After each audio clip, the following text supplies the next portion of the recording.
Welcome to the first week of my Strategy 101 question and answer video series. I'm really excited about this. I've noticed, particularly working with government, that we use a lot of language and a lot of terminology around strategy and change, like strategy, objectives, mission, purpose, vision, priorities, action plans, and that can be super confusing if you've never actually sat down and had a chat about what it all means. And in fact, I have a bit of a feeling that this is one of those areas that we actually don't do a lot of learning on. It's one of those things that it's assumed we know how to do, like make good decisions. And the more senior you become in your position, the more assumed it is that you know this stuff, despite never actually necessarily learning about it. So I think there's a real need out there for some good chats about what all this stuff means and how it fits together and how it relates to your job. And you seem to think so too, because I posted this on Monday and said, I'm going to run a video series to answer your questions, and I have had some awesome questions. So for week one, I'm going to tackle a question that I was asked on LinkedIn, which I think is a brilliant starter. The question was, what is the difference between mission, strategy, and tactics? How brilliant is that for a first week question? So I'm going to tackle that one, and hopefully you will find this a useful way to sort through how all of these different ideas fit together. And if you've got any other questions, either triggered by this video or just in general about strategy and change, fire them through, either pop them into the comments on LinkedIn or send me an email to info@aliciamackay.co.nz. I'll be reviewing all the questions that come in again over the week, and I'll be posting another one of these videos next week. Okay, so let's get stuck into it. What is the difference between mission, strategy, and tactics? Well, commenter, I'm glad you asked. The key difference here is about the difference between why we do things, how we do things, and what we're doing. In fact, if you want to stop the video now and you don't want to see me rabbit on for the next few minutes, that's probably the best summary I can give you. So the mission level, which is like, if I was doing this as a diagram, perhaps I'll pop a diagram on, the mission level sits up the top of the strategic framework. It doesn't have to be called a mission. Sometimes the language will talk about purpose or about vision. What aligns all of these terms together is that what we're talking about is the why. And not the why as in who are we and how do we fit, but the why as in what do we exist for? What is the aspiration that we're trying to achieve?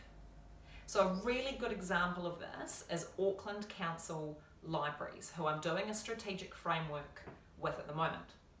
Their vision, but it could equally be called a purpose or a mission, their vision is to enhance the mana of every Aucklander.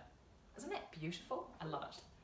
What I really like about that as a vision is that it's aspirational, ticks that off. It provides a very strong driver to make decisions, but it doesn't get specific about how that will happen or what it will look like. So it's a driving force that provides a real sense of purpose, but we're not talking about how we get there, and we're not talking about what we're going to do. So that's that first level, that's the why. Simon Sinek, right? Start with why. I'm going to skip ahead now to tactics. So tactics, other language that you might hear around this would be actions, more commonly, or plans. So tactics, actions, and plans are the piece that sit on the bottom level of the strategy framework. At that level, we're answering most of the 5 W's of journalism, actually. We're looking at what we're going to do, and if we are talking about a business unit or a functional team level, as opposed to, say, an organisational strategy, we're also going to be talking about when it's going to get done, who's going to do it, and how much it's going to cost. So this is the stuff where we're really pushing into operations and saying, here's what we need to do. So in your organisation, that might look like a business plan. If you're in a council, that might be the initiatives that sit inside your annual plan. But what all of those things have in common is that we're being specific around implementation, timeframes, responsibilities. It's the stuff we do, yeah? Now strategy is the stuff that sits in between the why and the what. It's the connecting piece. It's where we make very clear how we need to get where we're going. So strategy is all about choices. It's about making very clear the approach that we're going to use to get to our vision.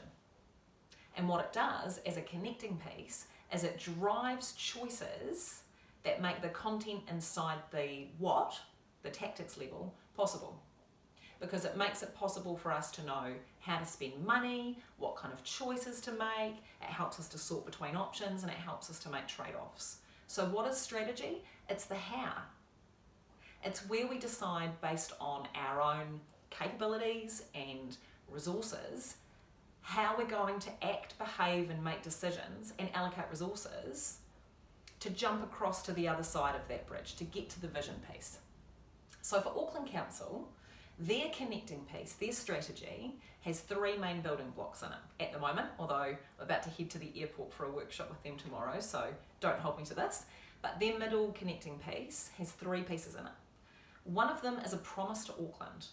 That promise has 4 key principles that talk about what their focus is going to be, what they're trying to achieve. So inside that promise, we are looking at lifting literacy levels. We're looking at promoting and embedding language, and we're looking at connecting and celebrating with heritage, with history. Isn't that lovely? Isn't that really clear? You can see how those things are a clear expression of how we're going to enhance the mana of every Aucklander. And we can see how for the library's business unit, those particular choices about how we're going to get there align really clearly with the capabilities and the resources that they have available to them. Now the other 2 pieces of the strategy level for libraries are looking at their service model, which is all about how we make decisions when we need to connect with customers and deliver services. It is not the specific level that says we've got 12 libraries and 6 of them have digital access. It's the level that says these are the touch points that people will interact with us on, and here are the principles that we're going to apply when we deliver services. So we want to be doing things in a way that are relevant to a diverse population. We want to be making sure that we have equity and universality of access, those kind of things. So it's the principles and the approach that determine how we will make choices. So when it comes to making service decisions about what to build, what to fund, where to put things, looking at that strategy and saying, well, hang on, our priorities are around equity of access, they're around lifting literacy, they're about connecting to heritage. Do these choices align with those principles as a super clear directive piece? And the third piece of their strategic framework is about people. People from a workforce perspective, because libraries is a really labour-intensive service, and being very clear about how we're going to prepare our people to deliver service to those customers is super important to be able to make good choices about a really large budget and focus area. So just to recap that really quickly, your mission, which might also be called your vision or your purpose, is the why. It's the aspiration piece. Your strategy is the how. It's what criteria will we use based on the way that we add value to make decisions about the what, which is the bottom piece. It's the tactics, which might also be called plans or actions, that talk about what we're going to do, when, where, and what it's going to cost. Why? Mission. How? Strategy. What? Tactics, actions, plans. I hope this has cleared things up. If you've got any questions at all relating to this, or you want to talk a little bit more about Strategy 101 or about how to make sense of your strategic framework, please get in touch. If you've got other questions relating to strategy and change that you would love to see cleared up in a video like this next week, don't hesitate to send them through. I would love to see your questions.